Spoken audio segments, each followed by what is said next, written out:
Bom dia a todos, obrigada por aguardarem. Sejam bem-vindos à teleconferência da BB Seguridade para a discussão dos resultados referentes ao terceiro trimestre de 2019. Gostaria de passar a palavra para o senhor Rafael Esperendio, que iniciará a apresentação. Por favor, senhor Esperendio, queira prosseguir. Obrigado. Bom dia a todos. Primeiramente, agradeço aqui pela participação na nossa teleconferência para discutirmos os nossos resultados do terceiro trimestre desse ano.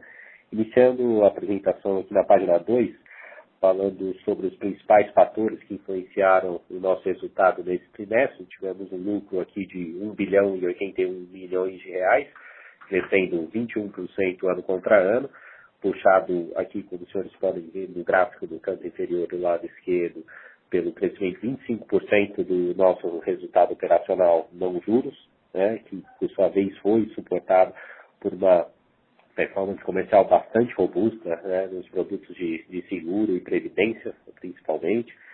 O financeiro aqui cresceu 4% ano contra ano, foi favorecido pelo fechamento da estrutura termo de taxa de juros e principalmente por uma dinâmica bastante favorável dos índices de inflação, que acabou aí beneficiando o resultado financeiro vindo dos planos de benefício definidos, né, na nossa empresa de previdência, na Brasil Prev.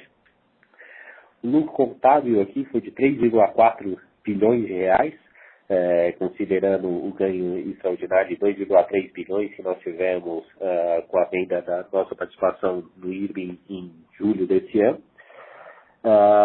Prêmios emitidos, como eu falei, na seguradora, na Brasilseg, olhando dados comparáveis, né, que, ou seja, considerando a formação atual em ambas as bases de comparação, cresceram 14,6% ano contra ano, e foram puxados principalmente pelo prestamista, que cresceu 41%, com uma originação de crédito da pessoa física bastante forte e uma recuperação aí contínua no segmento de micro e pequena empresa. E o rural também foi um destaque importante, um crescimento de 15,1% em relação ao terceiro trimestre do ano passado. Previdência foi o nosso grande destaque do trimestre, apresentando melhor em praticamente todas as métricas, né, reservas de PI e VGBL crescendo 14% em 12 meses, captação líquida triplicou ano contra ano, resgates caindo 0,9 ponto percentual para o menor patamar da série histórica. Então, de forma geral, um desempenho muito bom no segmento de previdência nesse terceiro trimestre. E, por fim, no segmento de capitalização, também bom desempenho comercial, crescimento de 8,5% no nosso volume de arrecadação, concentrado principalmente nos títulos de pagamento único. Na página 3, nós temos aqui as principais variáveis que influenciaram o desempenho do nosso resultado financeiro. Como os senhores podem ver, o resultado financeiro cresceu 4% ano contra ano, respondendo por 14,4% do nosso lucro líquido do trimestre. Esse nível de contribuição do resultado financeiro para o lucro é o menor nível desde quando nós passamos a fazer esse tipo de acompanhamento, né? 14% só de contribuição para o lucro líquido ajustado. E aí, em relação às principais variáveis que afetaram esse desempenho do resultado financeiro, tivemos aqui do lado negativo uma redução da Selic média de 6,4% para 6% no terceiro tri desse ano, mas que foi mais do que compensada pelo fechamento da estrutura termo de taxa de juros, né, que no canto superior do lado direito, as linhas mais claras representam início de período, as mais escuras fim de período. Então, nesse trimestre tivemos um fechamento, gerou um ganho de marcação ao mercado que ajudou o resultado financeiro, principalmente lá na Brasilcap, enquanto no ano passado tivemos uma leve abertura da curva, né? Então, isso ajudou, mas o principal componente, né, que ajudou ao crescimento do resultado financeiro foi a dinâmica dos índices de inflação.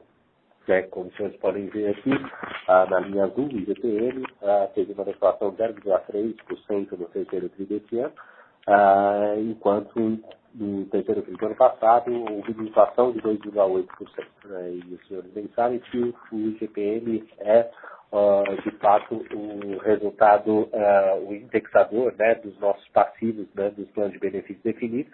Então, a deflação nesse terceiro trimestre acabou reduzindo o custo do passivo, que contribuiu bastante para o crescimento do resultado financeiro na nossa empresa de previdência.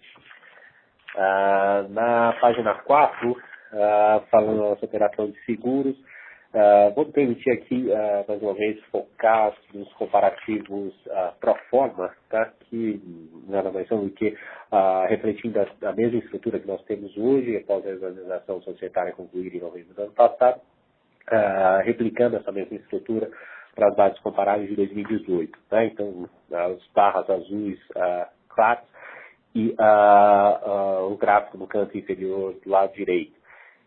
O prêmio emitido, então, nesse comparativo pro forma, cresceu 14% ano contra ano, tem funcionado aqui, como eu falei no início da apresentação, pelo crescimento do prestamista.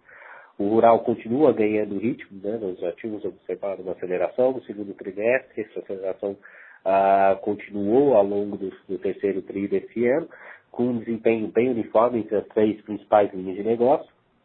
Já o Vida teve uma recuperação um pouco mais tímida, passando de uma taxa de 5% de crescimento que nós tínhamos no primeiro semestre, acelerando para 5,5%, com um crescimento de 6,2% no terceiro tri desse ano. Na página 5, nós vemos aqui que a Brasilseg, performou bem também operacionalmente. Nessa página, vou dar uma ênfase maior nos dados em amarelo, que, mais uma vez, é a mesma estrutura que nós temos hoje na JV. O índice combinado melhorou 0,10 ponto percentual, com melhora na sinistralidade, principalmente de vida e prestamista, por conta da redução da frequência de severidade de perdas desse trimestre.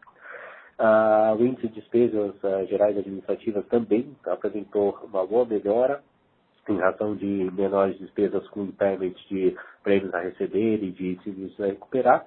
Mas, por outro lado, essa melhora nesses dois indicadores foi quase que totalmente compensada pelo aumento do comissionamento em razão do bônus de performance que nós temos vinculado ao desempenho dos produtos de prestamista e vida do produtor rural, tá? Um bônus que é pago para a BB Corretora. Na página 6, temos aqui o resultado financeiro com queda de 40% ano contra ano, que foi motivada tanto pela redução da Selic, como por uma mudança na contabilização de atualização monetária das provisões de sinistros da liquidez judicial, que afetou esse terceiro trimestre negativamente, mas com a melhora que nós tivemos nos prêmios ganhos, né, um crescimento de próximo de 9%, com a melhora de 0,10 ponto percentual no índice combinado, essas melhorias que tivemos nesses dois indicadores, mais do que compensou a queda do resultado financeiro, levou o lucro a um crescimento de 11% nesse terceiro tri, ano contra ano, chegando ao nível de 400 milhões de reais. Em Previdência, na página 7, a arrecadação cresceu 44% em relação ao terceiro tri do ano passado. Nesse trimestre, nós adicionamos aqui 228 mil novos planos à nossa base. O índice de resgates melhorou 0,9 ponto percentual, na mínima histórica, e a captação líquida aqui mais do que triplicou ano contra ano, 233%. Saldo de reservas atingiu 282 bilhões de reais, crescendo 14% em 12 meses.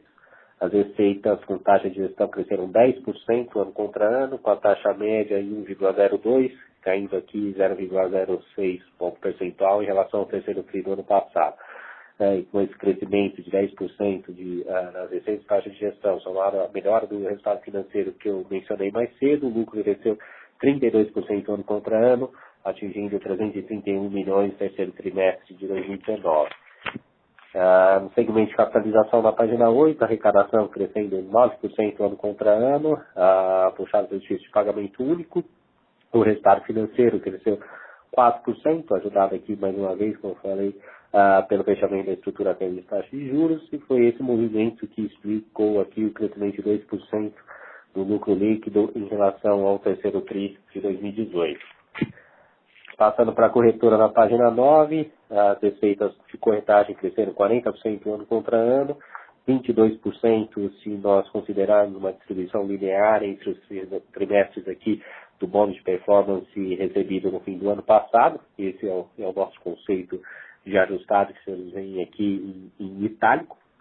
As principais drivers de crescimento foram seguro prestamista, previdência, rural e capitalização. A margem operacional melhorou 1,6 ponto percentual nesse conceito ajustado e funcionar aqui pelo mix de venda concentrado em produtos mais rentáveis do que o mix que nós tivemos no terceiro tri do ano passado. E a resultante, né, dessas melhorias todas aqui, o lucro líquido cresceu 43% em relação ao terceiro tri do ano passado, chegando a 489 milhões de reais. E para finalizar aqui na página 10, nosso acompanhamento do guidance. Nesse trimestre nós optamos por revisar nosso guidance de lucro, principalmente por conta de mais uma surpresa positiva que tivemos em resultado financeiro, e com crescimento no acumulado de 15% no operacional e 25% no financeiro, o intervalo anterior acabou perdendo sentido, né, nos levando aqui a uma revisão, né, do intervalo de 8% a 13% de crescimento, agora com uma alta de 13% a 17% de crescimento no resultado de 2019. Os demais guidance, apesar da superação no acumulado, nós optamos aqui por mantê-los, uma vez que a convergência para o intervalo, principalmente a parte superior, ainda é factível. Né? Bom, essas eram as informações que eu gostaria de dar mais ênfase na apresentação. Podemos agora passar para a sessão de perguntas e respostas. Senhoras e senhores, iniciaremos agora a sessão de perguntas e respostas. Para fazer uma pergunta, por favor, digite asterisco 9. Para retirar uma pergunta da lista, digite asterisco 9 novamente. Por favor, aguardem enquanto coletamos as perguntas.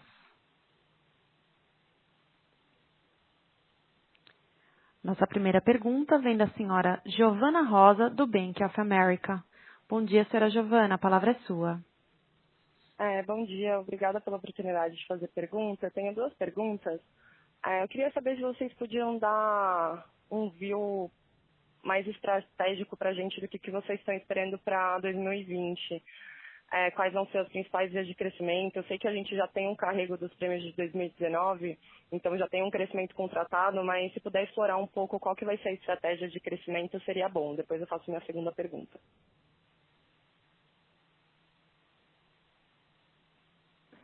Giovana, Werner falando. Bom dia.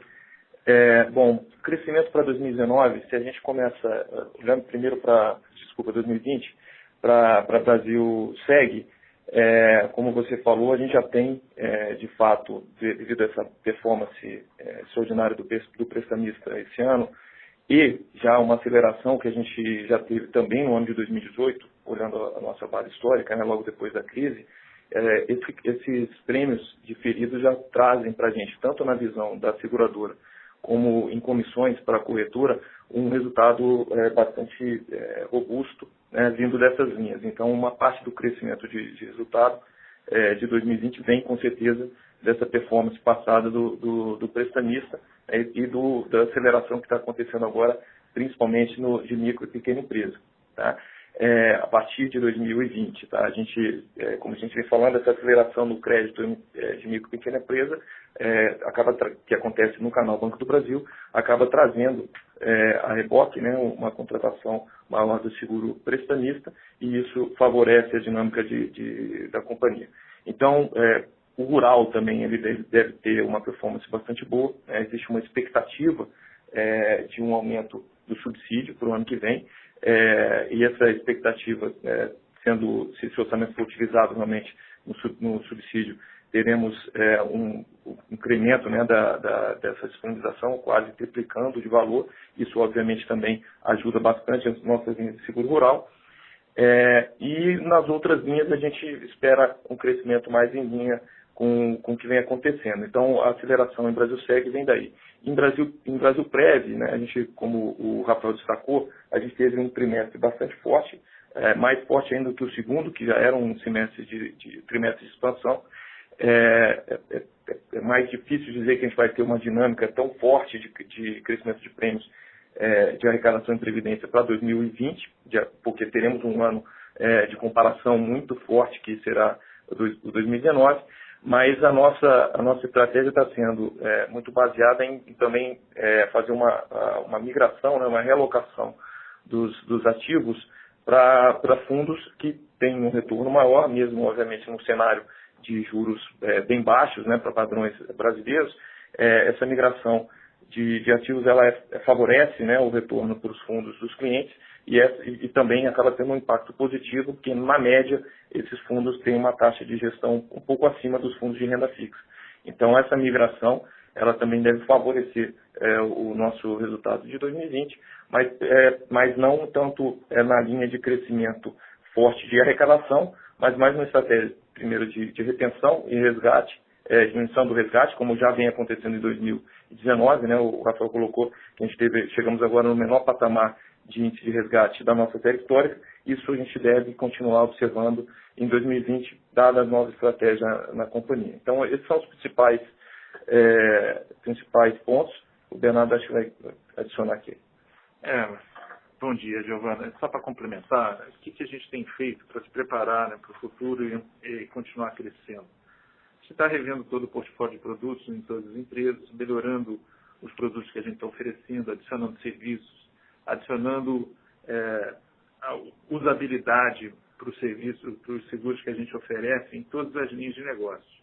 A grande missão nossa é reduzir os cancelamentos, resgates, etc. Ou seja, a gente vende bastante, né? E assim, a tendência de vender mais do que a gente já vende não é muito grande. Mas se eu melhorar a retenção, eu melhoro bastante o resultado das empresas. Então, a gente está trabalhando muito na retenção, e a retenção acontece pela satisfação do cliente. Então, o foco aqui é ter o cliente satisfeito com o produto, com o serviço que ele tem, para ele continuar com aquele produto e serviço e até comprar mais outros produtos e outros serviços das nossas empresas.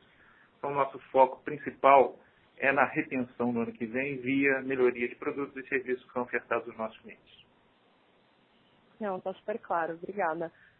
A minha segunda pergunta é em relação aos bônus de performance. Eu queria saber se vocês têm alguma novidade, se teve alguma renegociação feita com a Mafre, e se a gente pode esperar que o bônus continue nos mesmos produtos ou se vocês estão mirando o crescimento em algum outro e transferindo esses bônus para outros produtos. Obrigada. Bom, Giovana, Werner falando. Quanto ao bônus de performance, a dinâmica, né, como essa negociação foi feita com o nosso parceiro, com a Mafre, ela permite alguma alteração dentro do portfólio, mas a gente, a princípio, estamos mantendo o mesmo portfólio até agora, vendo algumas adaptações, porque um dos principais objetivos do bônus de performance é conseguir dar para a rede, daí na remuneração que vai acabando para a rede, um adicional para que eles consigam ter uma venda, obviamente sempre qualificada, mas buscando um incremento adicional no crescimento de top line. Então, a gente olha qual é a tendência das linhas e aí, em cima disso, na discussão com o nosso parceiro, a gente acaba fazendo alguma adaptação. Mas em linhas mestras, eu digo em linha base, o prestamista ele continua sendo um produto-chave nesse bônus de performance, e a gente pode ter alguma alteração em outros produtos para poder ter um incremento em uma ou outra linha adicional. Tá? Mas, a princípio, o portfólio, como característica, permanece o mesmo. Tá ótimo. Obrigada. Nossa próxima pergunta vem do senhor Otávio, do Credit Suisse. Bom dia, senhor Otávio. Pode prosseguir. Bom dia, pessoal. Parabéns pelo resultado. Eu tenho duas perguntas também. A primeira, acho que é mais um follow-up na pergunta da Giovana. O resultado da corretora a gente está vendo que está vindo bem forte. Se vocês pudessem dar para a gente um ballpark do que a gente pode balizar, o que daqui está sendo performance, o que daqui é, digamos, mais recorrente. E a segunda pergunta, se eu puder emendar, é sobre o guidance. Ele implica em uma desaceleração no quarto tri. Eu queria saber se isso é mais por causa da base, que realmente é um pouco mais forte no quarto tri do ano passado, ou se vocês estão vendo alguma coisa um pouco diferente na ponta que implicaria numa desaceleração um pouco maior no quarto tri. Obrigado. Bom, Otávio, Werner falando. Bom, quanto à corretora, né, e a performance da corretora, ela obviamente ela tem realmente um efeito muito forte dos prêmios prêmios emitidos de anos anteriores. E essa dinâmica ela tende a continuar existindo agora nesse processo de aceleração, né, primeiro do crédito no desembolso no Banco do Brasil e por efeito de consequência no portfólio de prestamista. Então, a gente tenta também aumentar a nossa penetração dentro do portfólio do crédito Banco do Brasil, nos créditos elegíveis ao produto prestamista. Então, uma parte dessa dinâmica vem daí. O bônus de performance, como eu falei na pergunta da Giovana, ele acaba tendo um aspecto um pouco mais tático na operação. Ele tem uma influência grande, sim, obviamente, na receita de corretagem, mas lembrando que quem paga é a Brasilseg, né? Então, no efeito líquido, ele não é tão grande quanto os números aparentemente aparentam, né? Porque a gente tem uma compensação na despesa do lado da seguradora maior quando o bônus é feito, né? Então, mas ele tem um lado positivo de dar esse incentivo adicional à nossa rede, tá? Então, esse incentivo adicional ele é bastante importante para essa dinâmica continuar existindo. Então, a tendência, né, da dinâmica do bônus não é ele ganhar espaço dentro do resultado da corretora. Ele vai continuar sendo algo marginal. Esse ano foi um pouco maior, porque foi o primeiro ano, né, que a gente teve esse número ao longo do ano. O ano passado, esse bônus ele acabou entrando todo no último trimestre, tanto que a gente fez o ajuste para poder mostrar números mais comparáveis.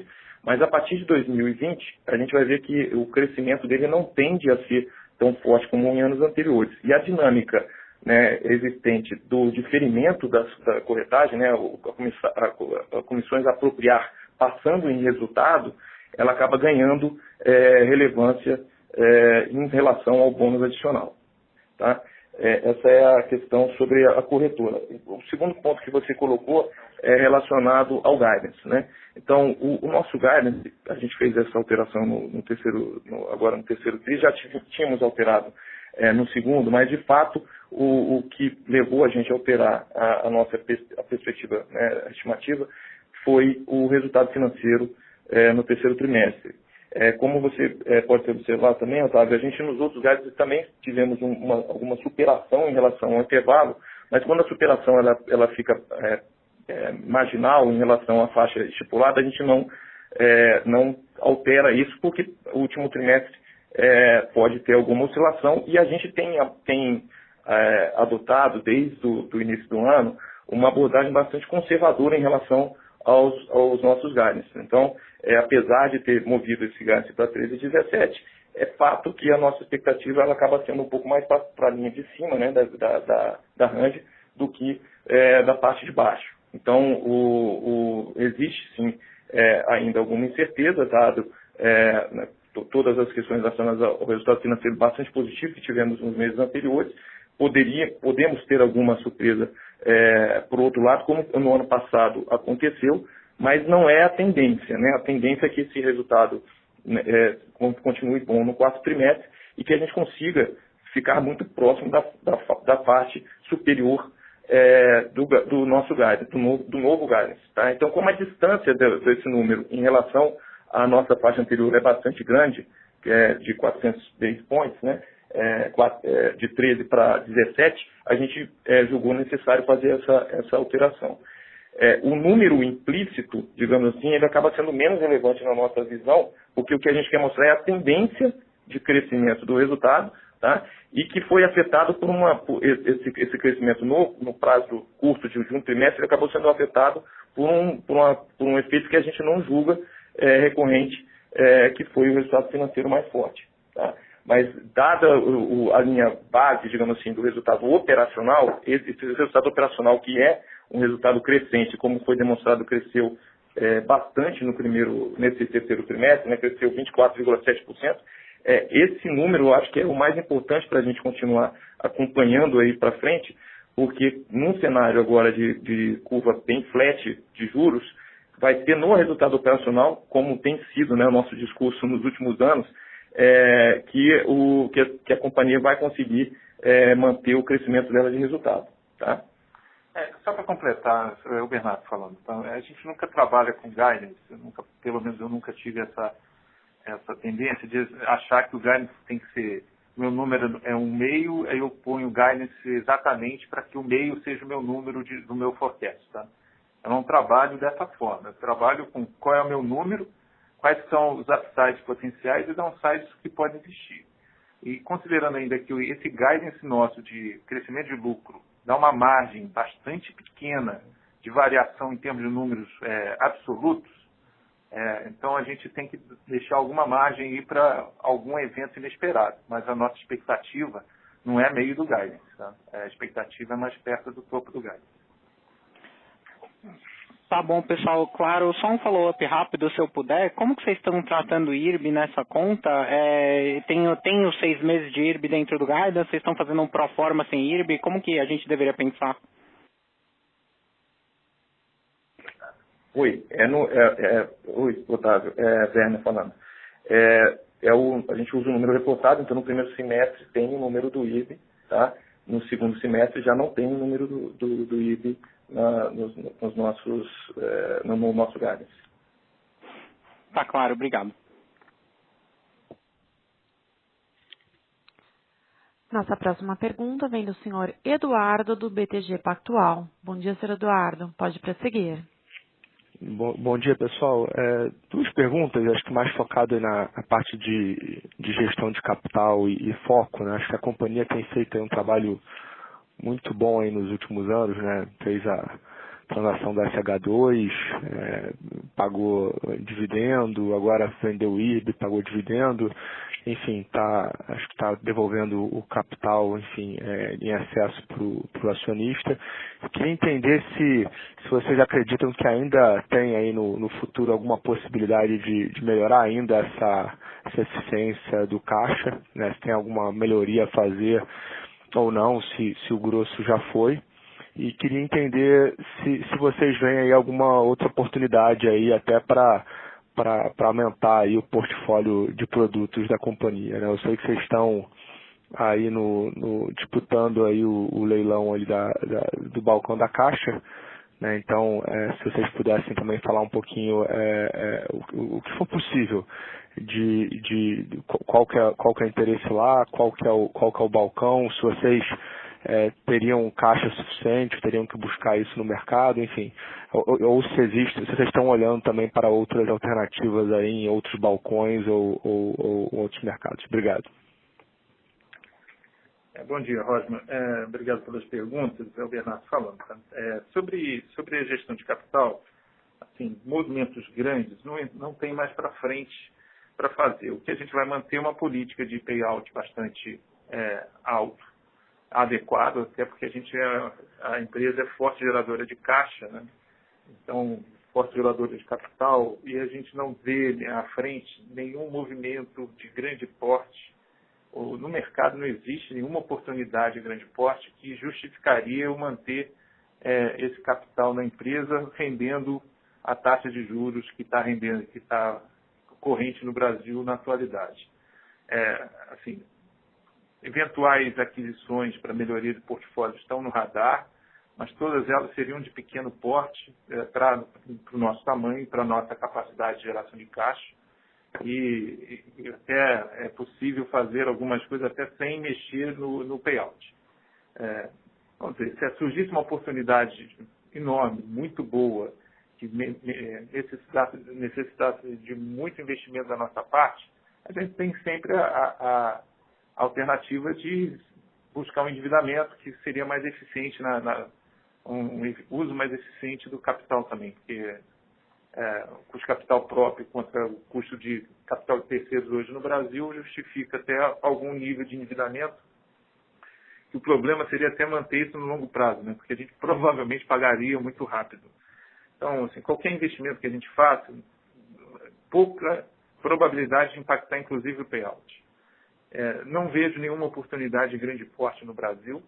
Então, essa possibilidade de precisar se endividar para comprar alguma coisa é bastante baixa ou bastante remota. Então, a gente vai continuar com uma política de payout bastante elevado, mantendo um caixa mais ajustado, dado que o cenário de taxa de juros não justifica a gente manter uma posição de caixa muito alta. Os investimentos que a gente está olhando são diversos e a ideia é sempre melhorar os produtos que eu já tenho, o que eu posso agregar de valor neles para melhorar a retenção, como eu tinha mencionado antes, né? Para tornar a nossa venda, dar mais perenidade na venda que é feita com volume bastante alto pela rede do Banco do Brasil. Não, perfeito, Bernardo. E sobre o acordo de balcão com o Banco do Brasil, eu sei que ele ainda falta vários anos para vencer, mas isso já entra aí nas previsões de você ou na gestão de capital, que vocês pensam que tem que construir esse capital ao longo do tempo para eventualmente guardar um colchão para ter bala aí para eventualmente renovar isso lá na frente, ou ainda faz falta tanto tempo que é uma coisa que nem estão pensando agora e fica para depois? Olha, isso não está em discussão no momento e, obviamente, que a gente não vai tratar disso no ano do vencimento. Mas eu acho que tem bastante tempo para a gente começar a falar do assunto com o banco. Até, acho que em 13 anos, dá para esperar no mínimo uns 8 anos antes da gente começar a discutir o assunto com o Banco do Brasil e começar a se preparar para algum movimento. Em 13 anos, a gente não sabe nem qual vai ser, né? O que a gente está fazendo e tem que se fazer é potencializar o nosso negócio para a gente ter uma importância tão grande para o banco quanto o canal vai ter para a gente, para as negociações serem mais equilibradas. Ou seja, vai ser bom para o banco ter a gente como fornecedor e vai ser bom para a gente ter o banco como distribuidor. Então, isso é o que eu tenho que fazer. Eu tenho, vamos dizer, uns 8 anos para me preparar para isso. Pelo menos, pode ser até mais do que 8.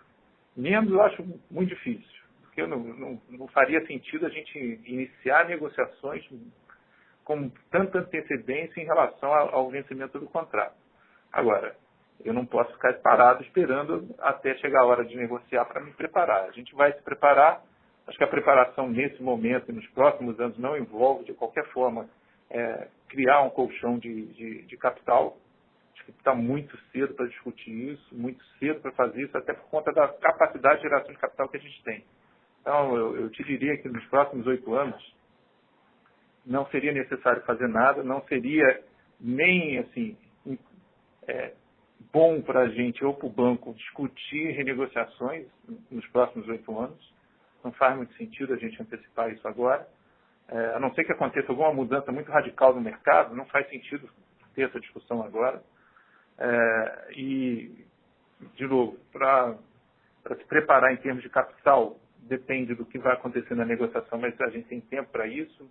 Em 5 anos, a gente junta um capital extremamente alto para qualquer necessidade, se for necessário, além da capacidade que a gente tem de se endividar no mercado, que a gente não usa e poderia usar. Eu só não uso porque não tenho para que eu vou pegar esse dinheiro, né? Então, não tenho aonde colocar o dinheiro, então não faço isso. Então, tem bastante tempo. E o foco nosso nos próximos 8 anos é se preparar para ser mais forte e ter mais opções, ter mais colocação em canais diferenciados, ser mais forte no digital. Ou seja, eu tenho que me preparar, não posso ficar sentado esperando o futuro chegar. E é isso que a gente tem feito. Tá?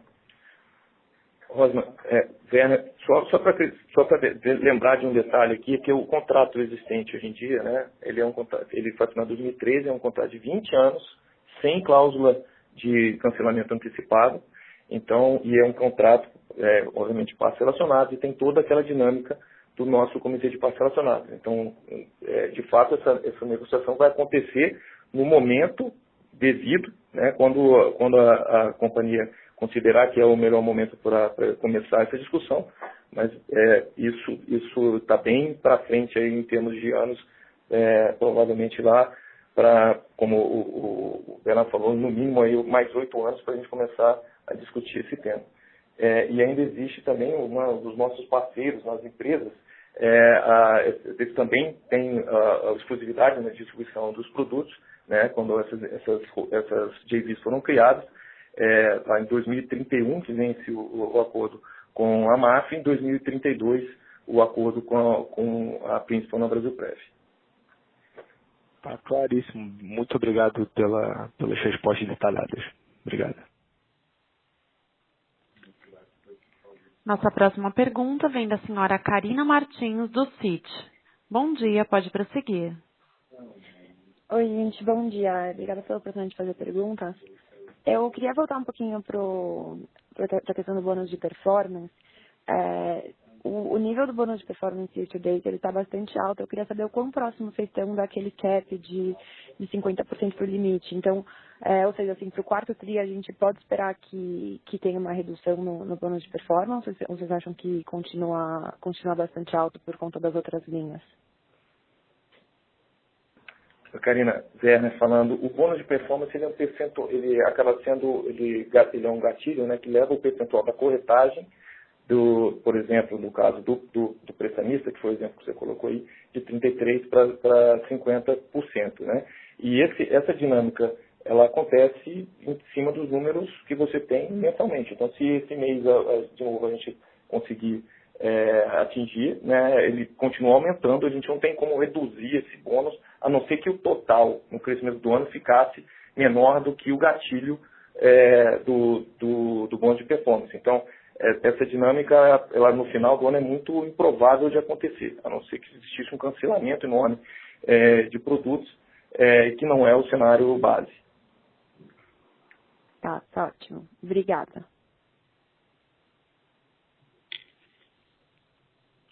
Lembrando que para fazer perguntas, basta digitar *9.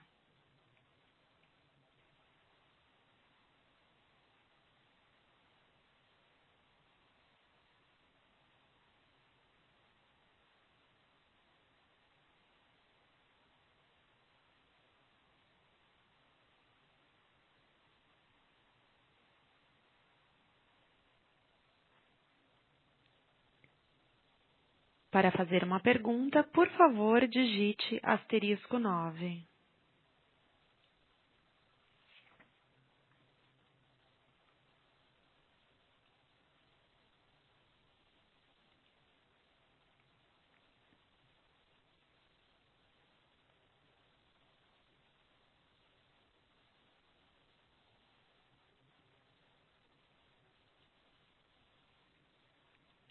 Encerramos neste momento a sessão de perguntas e respostas. Eu gostaria de passar a palavra Perendio para as considerações finais. Por favor, senhor Perendio, queira prosseguir.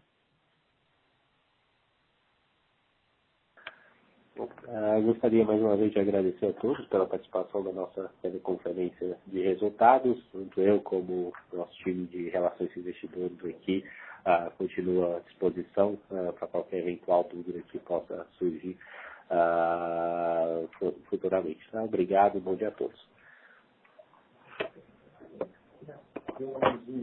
A teleconferência da BB Seguridade está encerrada. Lembrando que o material utilizado nessa teleconferência está disponível no portal de RI da BB Seguridade, www.bbseguridaderi.com.br, na aba Apresentações. Agradecemos a participação de todos e tenham um bom dia.